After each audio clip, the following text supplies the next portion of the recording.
Word of advice, never leave your peanut butter and jelly sandwiches unattended. Hey guys, it's Jazzy and welcome back. Sorry I haven't been around for a couple of weeks, but I am here again. I had some family come and visit, and there's also, work got in the way, and it's really hard to juggle sometimes, life and also YouTube life, but I'm here for another Storytime Monday. This story is going to revolve around my 6th grade teacher. Let's call her Miss Smith. Miss Smith was my English teacher in 6th grade. The way my 6th grade was kind of separated from the rest of the middle school, it was like one 6th grade center, and then the 7th and 8th grade, the rest of the middle school was separate. Because, they want to have the transition from like coming to elementary to middle school. Miss Smith, was my English teacher. She was, I guess, considered older. I'd say she was in her late 50s, early 60s when I was in middle school. So of course, in your middle school brain, you think that's really old. Miss Smith's class was usually a period right before my lunch period. So sometimes I would get hungry, I would eat a snack and take out my lunch, but only eat the snack or only eat half the sandwich and then put it back. Or, I would take it out in excitement that, lunch is next period, I finally have the time to just hang out with my friends. So I just grabbed the lunch and then, leave. It was, just a normal Wednesday. I was sitting down in Miss Smith's class, being a good student like I normally am, taking my notes, listening to her. And then the bell rings and I get up and leave.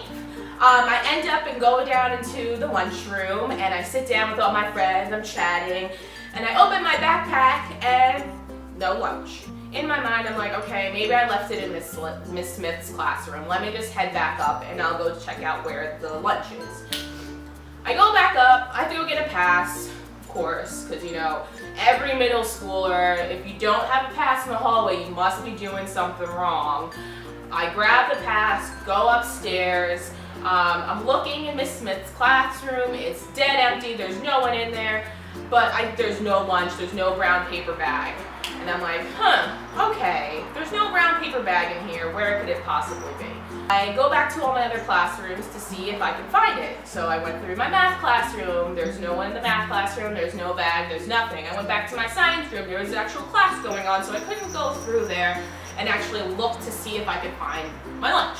So I was like, this doesn't make any sense at all. Where could my lunch be? I know I had it. I know it was in my backpack. I knew I was excited to get to lunch. There's no way I would eat the entire lunch before and not remember. So I went back to Miss Smith's classroom and I walked in there and I look down to my right and I see a garbage can and I see a plastic bag with jelly residue all over it. And I'm like, no.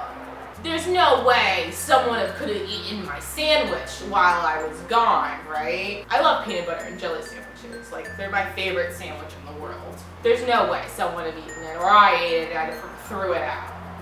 So I'm like, So I'm going around, looking on the floor, crawling all over the place, trying to look to see where could I have possibly left this peanut butter and jelly sandwich.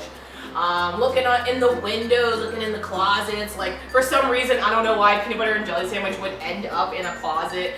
And then I turn around because I hear some footsteps and I see Miss Smith. On Miss Smith's mouth, I see a little bit of jelly residue. Same residue that was on the bag. And I know my jelly, because I only like grape jelly, I do not eat any other jelly, and it was a grape jelly residue on her mouth and a grape jelly residue on the bag. So I asked Miss Smith, Miss Smith, have you seen a brown paper bag? My lunch, I left my lunch here. She was quick to answer. She was like, no. To this day, I know she ate the peanut butter and jelly sandwich because she was caught red-handed. There was some evidence in the trash can. There was evidence on her mouth. But I was a nice 6th grader. I wasn't about to call out a 60-year-old woman and say, honey, you ate my sandwich. I said, okay, kind of sad. Didn't have a sandwich. I was hoping that she would fess up to it and be like, I ate your sandwich, but of course, she's not gonna do that. Hopefully one day I'll get an apology from her, but, it's been like many years since 6th grade, so I don't think I'm getting that apology. So I went back downstairs really sad and had to get, one of those frozen patty chicken sandwiches that with the really cold bun and add really disgusting ketchup, because for some reason school ketchup does not taste like Heinz ketchup. Besides the point. I had to eat a terrible sandwich and I was very upset about it because this all could have been avoided if I didn't leave my stupid sandwich bag in Miss Smith's classroom. That's my story time Monday today. I hope you enjoyed it, and if you enjoyed it, make sure you give it a thumbs up and share it with all your friends. And don't forget to hit the button to subscribe, and don't forget to follow me on Twitter and Instagram @JazzyNorms. Hope to see you next week on the next week's Storytime Monday. See you soon.